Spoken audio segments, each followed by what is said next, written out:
please?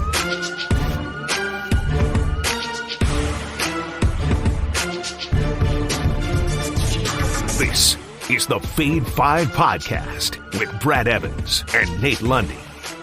Okay, now do it. Now do it, please! Your bets! No, the kick-in music, you jackass. Brad the Big Noise Evans here. Mr. Nathaniel Lundy is also here, the good sir.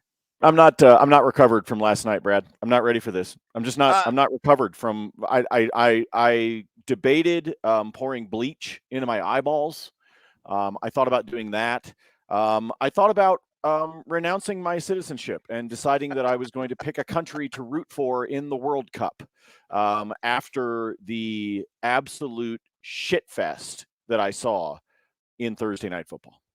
Yeah, it set the game back roughly 50 years. It should be filmed in black and white. The players should adorn leather helmets. It was god-awful, atrocious. Impossibly, though, if you listened to the pod yesterday, I somehow squeaked out a 3-2 record. It was plus money on the featured selections in the Fade 5. Overall, in the spreadsheet, I was up 2 units. Thank you, Overtime. That's all I got to say about that. And thank you, Jerry Jeudy, for actually connecting on one of your, 7 or 8 targets that you had for Russell Wilson. Wilson's post-game press conference was equally atrocious. This team is just, it's a shit show. There's no other way to put it right now in the Mile High City. But you know what isn't? College football, because we have a ton of games, a menagerie of selections to choose from. So let's go ahead and fire away with our college football pick to click at the top of this Friday Fade 5. Oh, by the way, drop us a rating and a review if you're subscribed to this on YouTube. If you're not, do so right now, or you're just listening to the audio version. And make sure you download and subscribe to this podcast wherever you get your podcast. So with that put to rest, Lundy, let's go to the junior circuit here and tell me how I'm going to make more money potentially this weekend. Well, actually, you're going to stick around for bonus time, because bonus time is like practically nothing but college football. I got to be honest with you. I got ready for college football for tomorrow as well as tonight. I've got some picks for you tonight for bonus time. Let me actually take you into tomorrow evening a little bit, Brad, and a little Pac-12 after dark. Ooh. This is an odd one for me because I know that this seems somewhat counterintuitive, but I'm actually one of my favorite bets on the college slate tomorrow is the under in the Oregon Ducks and the Arizona Wildcats, believe it or not, which sits at 70.5. Now, wow. We know the way Oregon can move the ball. We understand that they can rack up the points quickly. But first of all, this game's on the road. The Ducks are always a little different when they're not at Autzen Stadium. The other reason that I like this is Arizona's pass defense is actually number 2 in the Pac-12. I think what's going to happen, Oregon will run the ball down their throats. You know what happens when you run the ball, Brad? The clock moves. And so I actually think they're going to sneak underneath this 70.5. It is a huge number, obviously. I think they're going to sneak underneath this because I think Oregon's going to win this. They're favored by almost 2 touchdowns. But I think the way they're going to do it, because Arizona actually does have a pretty decent pass defense, I think Oregon's going to keep it on the ground. I think the clock's going to roll, and I think they're going to wind up somewhere in the 60s, but they're going to fall short of that 70.5 number. So that's one of my favorites for a little Pac-12 after dark. Yeah, just put a cherry on top of the sundae there. Oregon is number 10 in the country in rush yards per game. So, yeah, that fits in that narrative. They're going to drain the clock, bleed it, and I agree. I think that number is way too high. Another total that's way too high, but about half of what Lundy just threw out there is the under 36.5.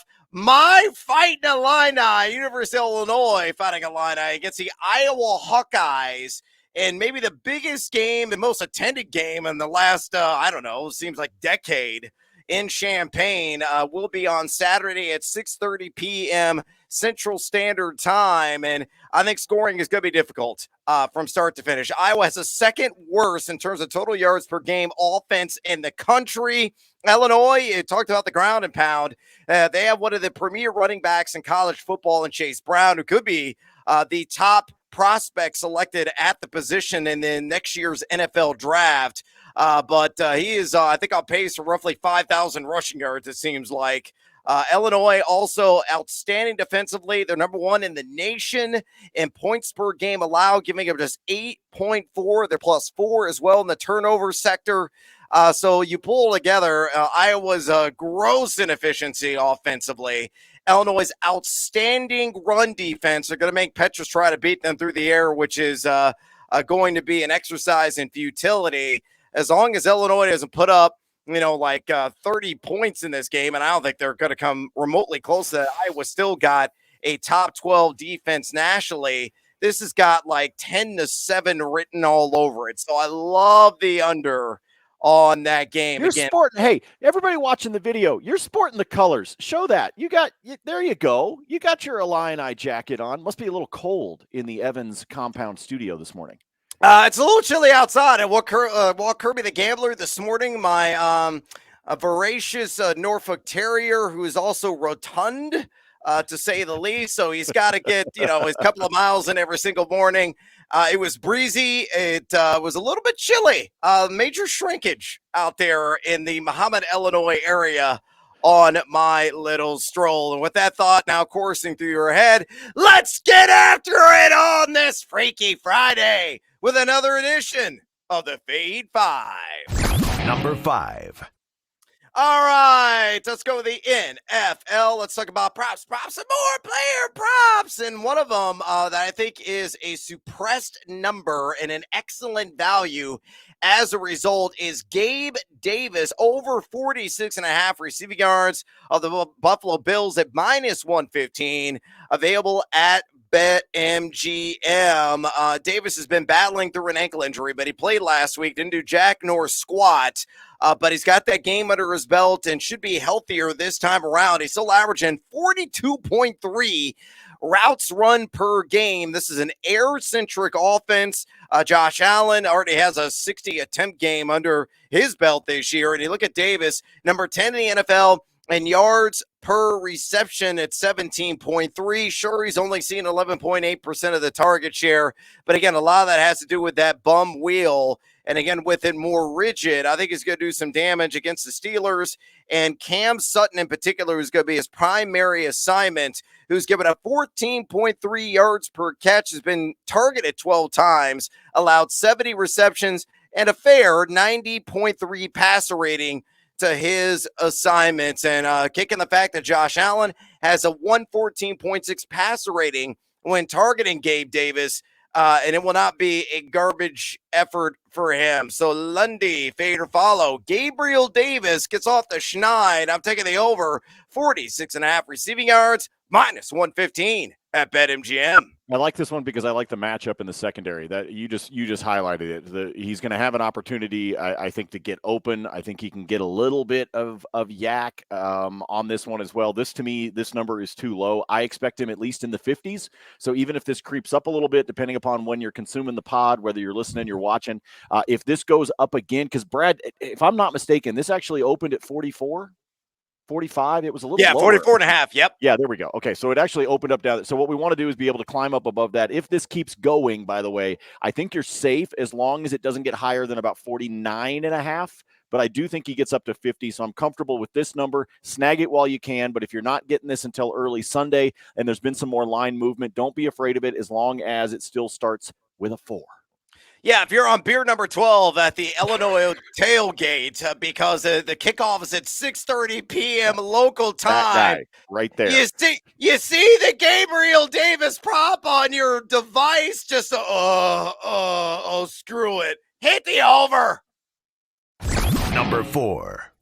All right, let's go to running back prop. And the Jacksonville Jaguars on the prowl. They were humbled last week in rain-soaked Philadelphia, but blame Mother Nature for that. I think they're going to be highly competitive and get the W. Why? It's A, Houston, and B, James Robinson's going to do some work on the ground. That's why I'm taking the over on 62.5 rush yards. Just lighter, juicier, -110.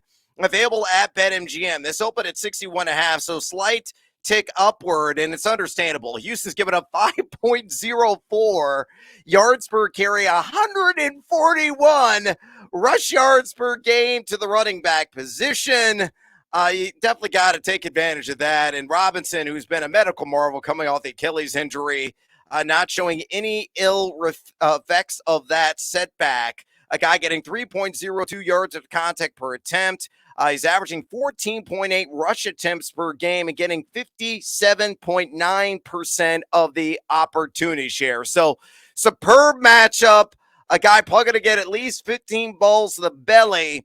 Given his after contact ability and power, I think he's going to bowl his way to at least 63 rush yards. Lundy, fade or follow? This is an easy one for me. I like this one, but it's also an easy one for me, Brad, because I have a fantasy league. I actually have a couple of fantasy leagues that basically I am the fantasy version of that game last night, and in both of them, I am heavily relying on some help from James Robinson tomorrow because of some other crap that I've been dealing with on my rosters. So I'm heavily invested in this one. So I'm going to follow on this one only because I so desperately need this to come true to be able to help me out of the hole that I'm in, that I'm riding J-Rob all day long. Hey, Mr. Robinson, crank the volume. Number 3. Oh, let's get a SGP, shall we, on a little DraftKings action because they had a boost that they rewarded me with, and I applied it to this wager. So it's a little bit juicier. Hopefully you'll take advantage on the same promotion and maybe log in the same bet, and we all cash together. And I'm going to go Kareem Hunt, 35-plus rush yards, Kareem Hunt, 10-plus receiving yards, and Austin Eckler, 25-plus receiving yards. On the dos tres, mi amigos. All three of those legs hit. Again, with a boosted prop here of plus 156. Squeeze every last ounce of that juice. Available at DraftKings. Why am I high on Kareem Hunt? It's very simple. It's all about the matchup. The Chargers are giving up 6.08 yards per carry and 109.5 rush yards per game to the running back position. Yeah, Nick Chubb's going to do work. And as a result, we've seen his player prop on rush yards spike. It opened at 84.5 at some books.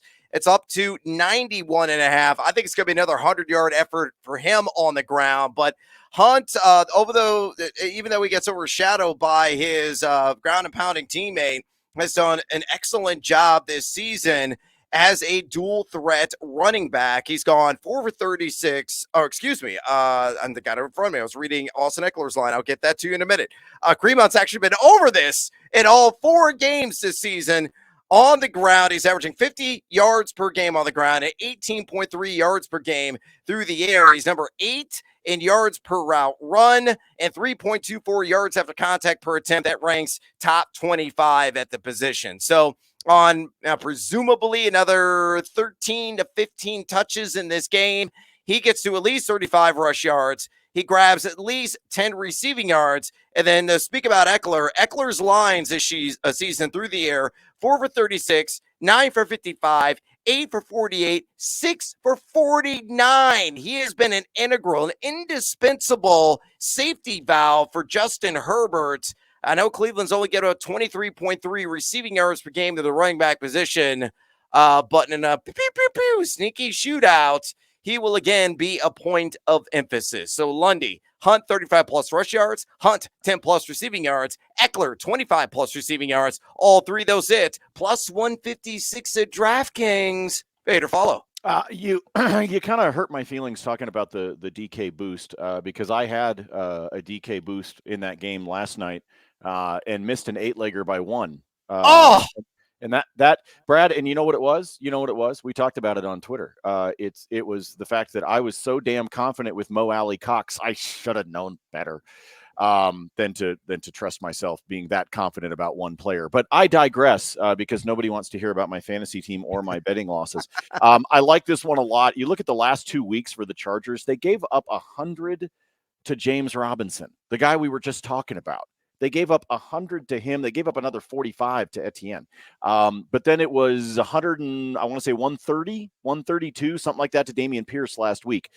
You can gash the Chargers at the running back position, which means, Nick Chubb, fine. going to have another great game, probably a century mark like Brad just said, but they've got Kareem Hunt there to be able to help out as well. I love the receiving yards prop on both of those guys. I always get a little bit nervous about the snap share with Kareem Hunt, but we've seen it enough here so far through these first few weeks of the season that I think you can feel very confident with this one. Add the boost, wipe the taste of last night out of your brain and out of your mouth, and move on with a really good SGP for Sunday. SGP, are you with me? Yeah, you should be. 2. All right, let's go to scary. Ooh, Terry. McLaurin. And I'm going to take the over in the Commanders matchup against the Tennessee Titans. 56.5 receiving yards, minus 115 available at BetMGM. This number's too low. I think this could be a 70-plus yard effort for the number one, the top taco option vertically in this offense. I know Carson Wentz doesn't really show up offensively till like the fourth quarter. This team has been rancid. They have been repulsive over the first frame, but maybe from start to finish, you're going to see some consistency moving the chains, and I think it's going to be vertically because Roger McCreary, who was a primary assignment in this secondary for Terry McLaurin, has given up just an 81.8 catch percentage on 22 targets, 110.2 passer rating as well. You look at McLaurin, he's seen 6.8 targets per game, number 6 in ADOT. That's average depth of target, and a handsome number of 15.6 there. Number 4 in one of my favorite categories, unrealized air yards. They're going to come realized, I think, in this one. And number 2 in total deep targets. So that's passes beyond 20 yards. So he is a deep threat. He is a chunk gainer extraordinaire. And as a result, given the plus matchup, I think he races past his 56.5 receiving yards prop, minus 115 at BetMGM. Fade or follow. Yeah, Titans very susceptible here, and he will take full advantage of it. 5 dudes have gone over this number. A few others have flirted with this number in terms of being, a catch away from being able to get past it against Tennessee. So you put all that together, this should be a solid game for him. I do think he sails past this number. Good call. Scary Terry McLaurin, put a fright in the opposition. Number 1. Oh, and far and away, my favorite prop of the week is Dallas Goedert. Yes, a tight end special. I'm taking the over on 42.5 receiving yards, minus 115 at BetMGM. Hell, I would play this sucker up to 49.5. I don't understand this line at all. Why? Because Arizona always leaves a door open for opposing plus-size targets. They have given up, listen to this, 7 receptions and 85.3 yards per game through 4 weeks to the tight end position. 3 guys have got over this total with relative ease. Yeah, Goddard's only registering 5 targets per game, but he's number 1 in yards after the catch, number 1 in yards per target, and number 1 in yards per reception at the position. So I think he's going to do some hellified damage. He's averaging 26.3 routes per game. So Lundy on what could be as many as 5 receptions. So if you want to do like a same game parlay, all Dallas Goedert all the time, maybe get him up to the 5 catch mark, maybe take him 50 plus yards. I don't hate it, get it plus money, but as a singular prop, this one is far and away my favorite on the board this week. Again, Dallas Goedert over 42.5 receiving yards, minus 115 at BetMGM. Fade or follow on Big D. Knock it off with the kiss of death. Damn it. Knock it off. I said the same thing yesterday. I said Mo Alley Cox would be over 18.5 by the end of the first quarter because of the way the Broncos defense was and where he didn't get any targets. He got no targets. 0, zilch. And he still had 1 for 7. Had he actually gotten a second, we would have had some fun with our same game parlay, but he probably would have gotten over that number if they'd actually thrown it to him a second time. God, that game was ugly.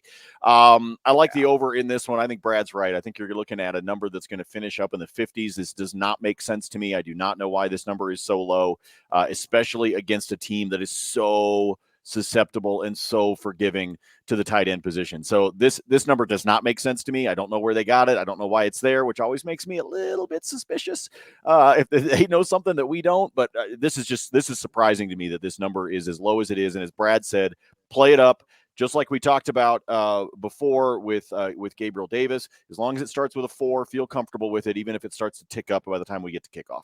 Fly, Eagle, fly. And I certainly think he will there in the Sonoran Desert. All right, Lundy. Hopefully we'll find an oasis in college football. You already teased it. It's bonus time. Quench my thirst. What do you got? Let me give you one more real quick player prop for Sunday. For those of you that will be getting up early and sipping your tea with King Charles. A.J. Dillon over 55.5 rush yards in that early morning contest. This is one that, to me, again, I look at it and I'm just thinking this number seems a little bit too low. It's come up a little bit. I think it opened at either 53.5 or 54.5, but it's ticked up just a little bit, but not enough to where I am concerned. The Giants, Brad, give up 5.12 yards per carry to the running back position. Take advantage of that with Dillon. Also, we know that a lot of times these London games are a little bit quirky. I could see a lot of handoffs in this one, so I think the volume is going to be there. I think 55.5 is too low. You can snag that number right now at DraftKings. It has been juiced up a little bit. It's about a minus 125, but I still like it. I think he's going to absolutely crush that number. Let's get to some college football. How about tonight? Let's do something for tonight's football, shall we? Because we've actually got 4 games on the schedule. Some of them are kind of interesting, to be honest with you. But let me give you an alt line, 2-leg alt line total bet for tonight. Give me Nebraska and Rutgers over 44.5. Give me Houston and Memphis over 51.5. So I brought both of those down pretty significantly. I brought that Nebraska-Rutgers one down 4 points, brought Houston and Memphis down 6 in theirs. So 44.5 on the Nebraska-Rutgers, 51.5 on Houston and Memphis. Over both of those totals is a plus 113 at DraftKings Sportsbook. Then for tomorrow, a couple of fun ones. I already talked about some Pac-12 after dark. Let's go super after dark. This is the last game of the night. Tomorrow, it is my Oregon State Beavers on the road at the farm at Stanford. Oregon State favored by 7. Lay it. This is entirely strength versus weakness. Stanford cannot stop the run, and all Oregon State wants to do is run the ball down your throat constantly. This one should be an easy win for Oregon State. And by the way, it has been over a year since Stanford actually covered against the spread, okay? Wow. They are 0 for their last 10. They cannot cover a game. I say Oregon State wins this one by double digits, so lay the 7 there. And I believe that Nick Saban is going to absolutely lay wood to Texas A&M tomorrow. So I know the spread is 24.5. Do it. I think that Bama is going to shred the Aggies tomorrow. It's kind of a TYG, a trust your gut special on my part, but I'm still rolling with that one because I just think the Tide are going to destroy them. A funky one for you. 3 teams you're not thinking about, but I want you to put them all on a money line parlay because at BetMGM it's going to pay you a plus 133. Give me Boise State, give me James Madison, and give me UTSA, the University of Texas San Antonio. If all 3 of those folks win, they are all heavy favorites. If you put them all together on the money line, it is a plus 133. And oh, Brad, you know I couldn't leave out the hardball for tonight. Oh, right? yeah. Got to be able to get that. The playoffs are underway. Brad, this one is super simple. Everybody's starting their aces, right? It's the first game of the playoffs. You got to get your aces out there. Take all 4 games, which means if you're listening to the pod early, you can jump on this one. If not, well, sorry, you're out of luck. All 4 games under 9.5 runs. All of those games, meaning I just need single digits in terms of the total runs on all 4 of them. At FanDuel, it's a plus 100, but not so fast, my friend. At BetMGM, it's a plus 141. Jump on that. Love that, actually. Great call, especially with all those aces on the bump. Going to be missing a lot of bats there in the process. Since you started with a Jolly Out England selection, I think I'll do the same, and it's a same game parlay as light juice, just plus 105, but I agree that Aaron Jones and A.J. Dillon are going to put up some incredible numbers potentially in the box score on the ground. So give me Aaron Jones, 45-plus rush yards, A.J. Dillon to blast his way to 40-plus rush yards, and just Saquon for 10 receiving yards. That's it. So on that 3-legger, plus 105, I constructed that bad boy this morning, as a matter of fact, at DraftKings Sportsbook. All right, let's go to college. I love this week the Duke Blue Devils -3.5 at home or on the road, excuse me, at Georgia Tech. You look at Duke 3-2 ATS, Georgia Tech just 1-3 ATS this season. But Duke is all about balance. They're top 40 in total offense and also in points allowed this season. Georgia Tech has a disgusting offense, puke-inducing.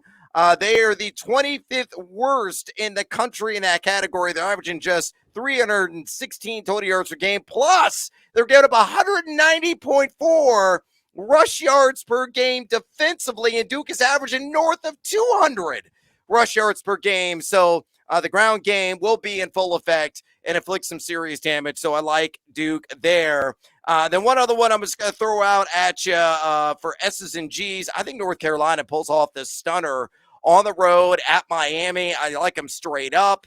You look at the Canes, they are licking their wounds too because they've lost back-to-back games at Texas A&M and then inexplicably got slaughtered by 14 to Middle Tennessee State at home last week. And North Carolina, well, play like a defense, but their offense is eruptive in nature. So whoever has the last possession in this game, and I'm banking on the Tar Heels to have that, will win it in the end in a game that could be like 70-69.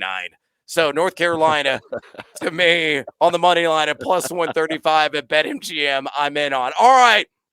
Let's get a couple of more player props, rapid fire style here on the NFL this week. I put this together this morning, and I absolutely love this OGP at BetMGM. Alvin Kamara, 45-plus rush yards. Chris Olave, 50-plus receiving yards. And I got that at +100. You might say, well, I'm not getting rich off it. No, but it's even money. Build the bankroll. Who cares? Kamara, I think, is going to be a point of emphasis in this game. You look at Seattle, they're giving up 5.35 yards per carry. And also as well, 9.06 yards per attempt through the air. And Olave has cracked the 50-yard mark in all three of his last three contests. And he's seeing a pretty hefty target share, 26.1%. And I do believe Jameis Winston will be back. Elsewhere, how about another OGP? Yeah, come with me on this one. Justin Fields, I need 20 pass attempts again. That's all I need, just like last week. 20-plus pass attempts, and you will get to 150 passing yards. I'm banking on that for the front end of this two-legger. And then I'm going to say Dalvin Cook gets at least 65 rush yards in this game against my Chicago Bears. +120 at both of those hits. You look at Fields, yeah, he's averaging just 15.8 attempts per game. But a guy that I think is going to, again, be north of 20 in that category. He's number 5 in air yards per attempt. In Minnesota, giving up 276.5 pass yards per contest and close to 8 pass yards per attempt. Meanwhile, the weakness of the Bears defending the run, 4.80 yards per carry allowed and 127.3 rush yards per game to running backs as well. So again, Fields 150-plus through the air. Dalvin Cook 65-plus on the ground, +120. And then last one, let's live in the land down under on Joe Mixon, who looks like a stegosaurus right now in a tar pit. Man, he's running slow. It's 83.5 rushing and receiving yards for him in a game which I'm actually really excited about in prime time, unlike that Broncos affair last night. Yeah, the Bengals taking on the Baltimore Ravens. Yeah, Baltimore uncharacteristically giving up 4.81 yards per carry, but just look at the film on Mixon. Look at the game last week. He has resembled rubbish, though he's seeing a hefty 82.2% of the target share, or opportunity share, I should say. He's been under in 3 of his last 4 games, and he's registering just 1.85 yards after contact per attempt. So I don't see him. I know it's going to be a hefty workload, but no way do I see him cracking 84 combined yards on Sunday night. And with that, we are out of time. Again, drop us a rating and a review and subscribe to us right now on YouTube, the Fade the Noise channel. Also, check out Lundy's Picks. He's got the spreadsheet nice and handy. At Nate Lundy on Twitter. You can follow my spreadsheet or fade my picks as well. At Noisy Huevos. Enjoy your weekend. Go Illini! Hey, bartender, Beer me. Give me a tequila chaser. Let's go get a win against Iowa. And until next time, adios, amigos.